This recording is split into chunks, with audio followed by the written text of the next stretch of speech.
Alright, this is a very good angle. I can just place my camera on top of this wheel and it's pretty stable. I can't wait to record this video, man. Let me tell you the basic information. 5:27 in the afternoon. Today is December 23rd, 2024. I just left a bookstore. I spent 3:30, about 2 hours, a little bit less than 2 hours. Before that, I was at a gym nearby, and I spent a little bit over 30 minutes. Yeah, I had a very blessing and satisfying afternoon. I did what I wanted and I learned so much. I also had a very solid chest workout, which felt really energizing. And I'm just so pumped at this moment. Honestly, I don't like the word pumped, but that's how I felt. That's how I feel. That's how, most directly, how I feel. I feel pumped. I feel my blood is pumping. My heart is full of energy and passion. And I just felt like I'm fired up. I could be on a stage and talking to audiences. I want to empower people. I want to inspire people. I want to give people strengths. I want to share this passion with people. Anyway, I just read about 3 books. Not entirely, of course. It's impossible. But the last book I read was about Charlie. Wait. His full name, I think, is Charlie Munger.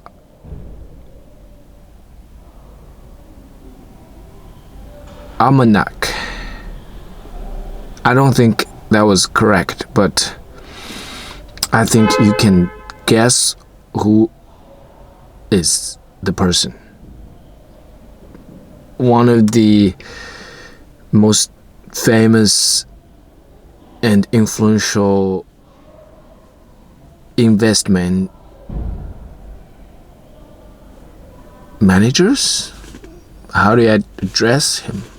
I don't know, but he's very successful. He's rich, but I don't care about all that. I care about what he says, right? And this book was a compilation of his interviews, meeting notes, and public speech scripts. And I just read a few.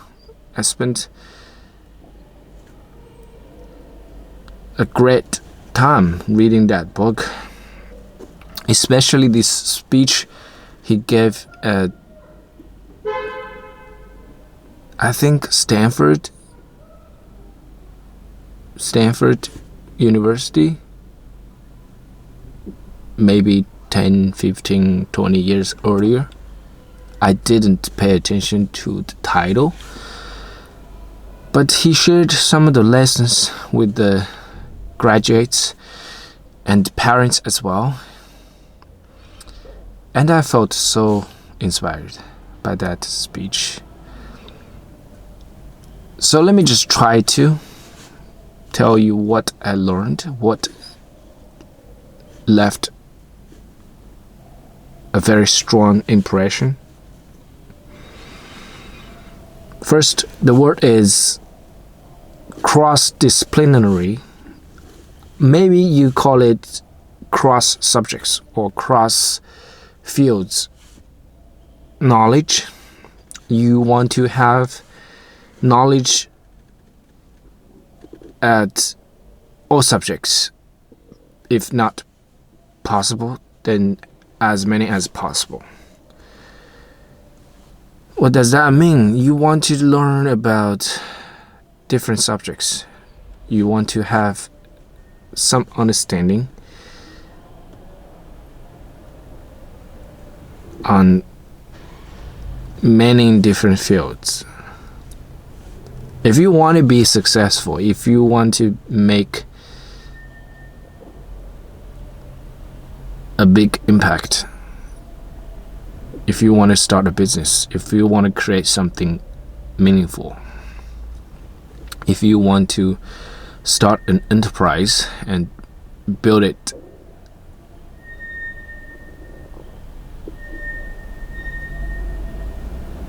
lasting and impactful, then you want to learn all kinds of knowledge from all fields.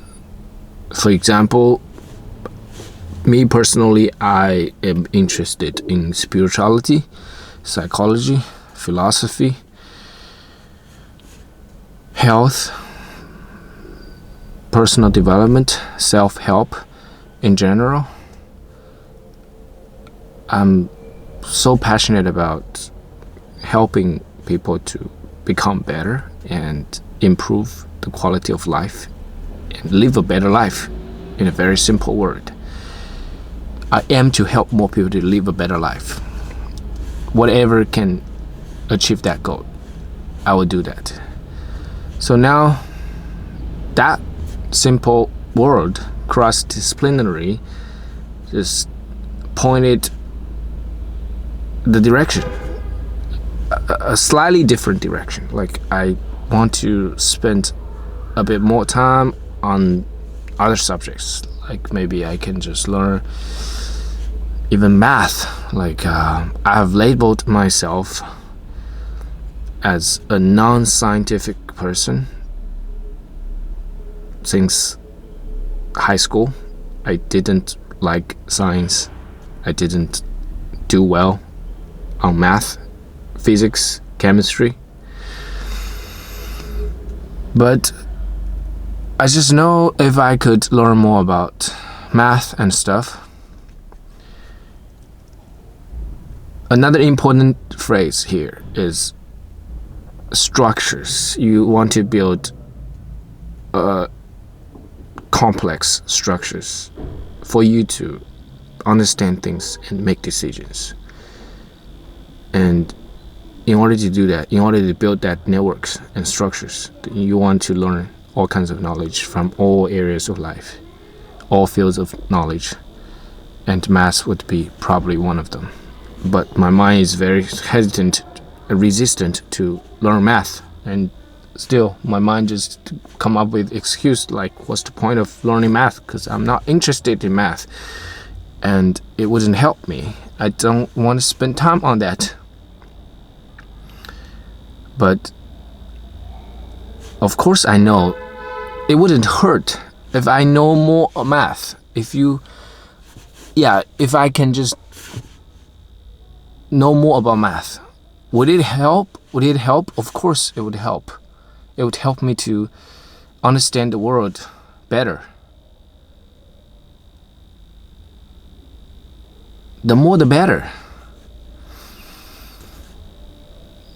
Okay, I had this belief for a long time. I'd just focus on one or a few things. I'm not trying to be an expert on everything. So I'd rather just spend all my time on the few things that I feel passionate and interested in. But now I think I should slightly change the direction. Because I'm still learning about the world. And I'm trying to make a big impact. So in order to do that, I still have time. That's my advantage. I have all this time to myself. I can learn in so many different ways. Watching a video on YouTube would give me thoughts and perspectives, way of thinking. That would be helpful, but I have to do it. if I just constantly just swipe away, if I saw something that not so interested to me, but I knew it would be helpful, then yeah, I wouldn't really learn anything new. I would just stay in my comfort zone. Okay, so that's the first word. It brought me different thoughts, and I'm grateful for having that. And second, I think, let me think. The word was a key term. Oh, okay. This is the training. I haven't done this for a long time. Like, I read books, I watch videos, I listen to podcasts, but I don't really summarize it. I don't share with my audience. I didn't really spend the time doing that. And this is a skill. You need to train it. You need to practice.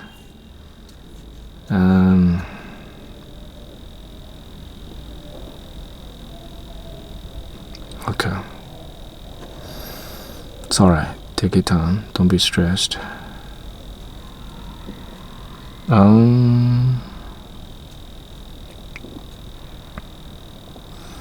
Oh, something about efficiency. If you want to influence people with your way of thinking, don't persuade them with reasoning. But for some people, they really only accept reason. Like, that's how their way of thinking.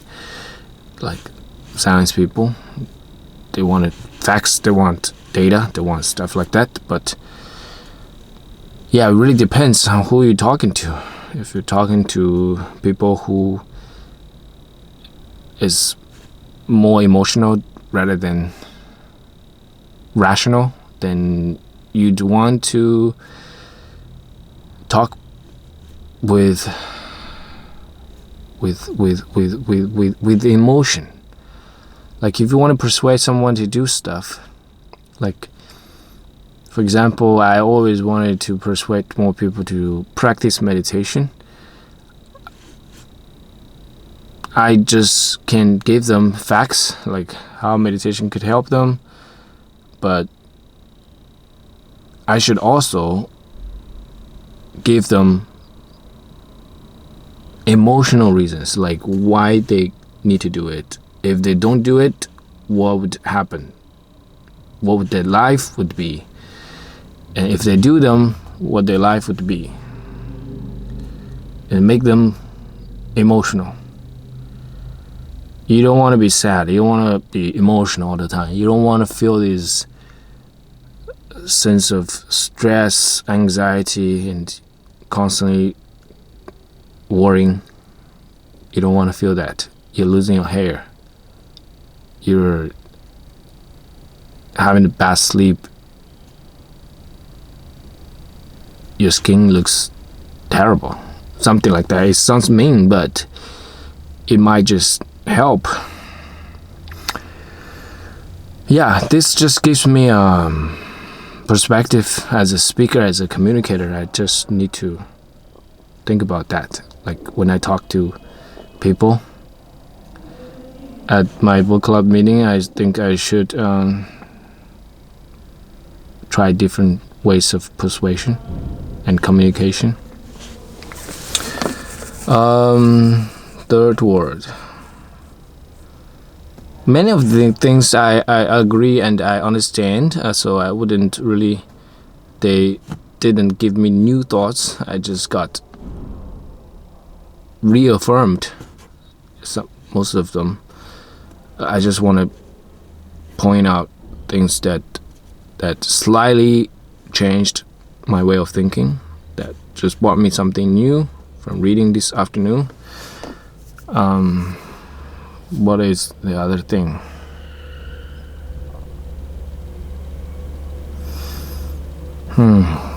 That's the problem. When I was so inspired, I thought I could just give a speech without a script. I could just share so much. And this is how I do. Like, when I turn on the camera, my mind just gets busy. I mean, they're not really working. More, they're like looking for information, but they couldn't find anything useful. and they started circling. They start just stressing out.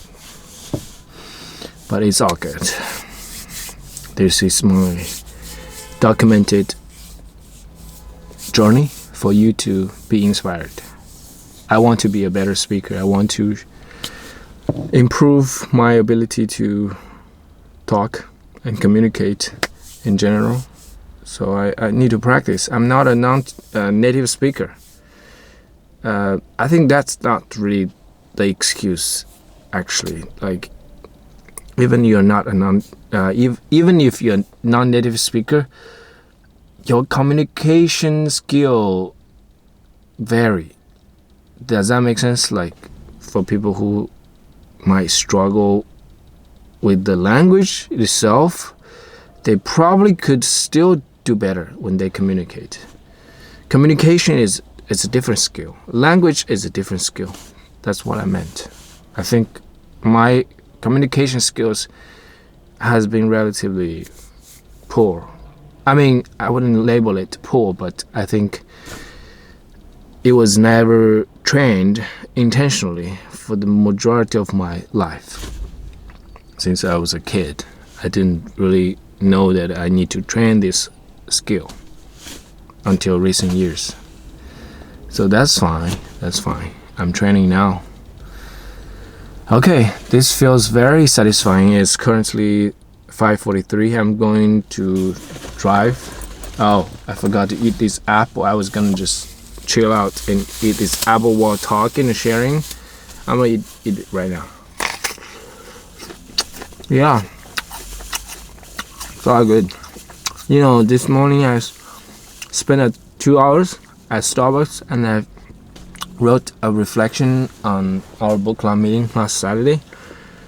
Yeah, I finished it, and that was probably my first time finishing a reflection on the same day.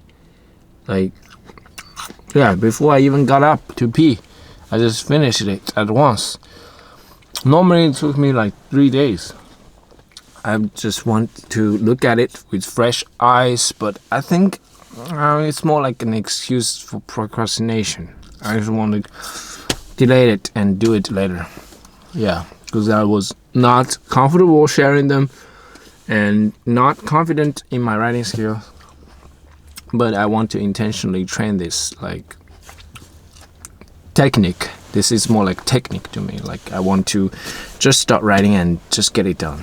Get it done is more important. Yeah, get it done. That's right. I think I learned that word from reading another book. 陈氏冯唐. The author's name is Feng Tang, Chinese writer. It's about his understanding. He's sharing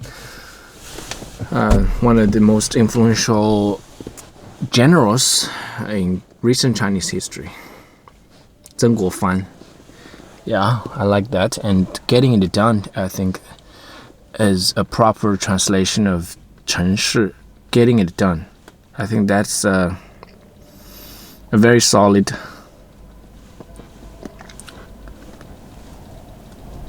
purpose of life. Like, you get things done no matter what it is. Of course it has to be beneficial to others and society. Anyway, I think this is enough. I'm gonna get going. Thank you for watching and listening. Peace out.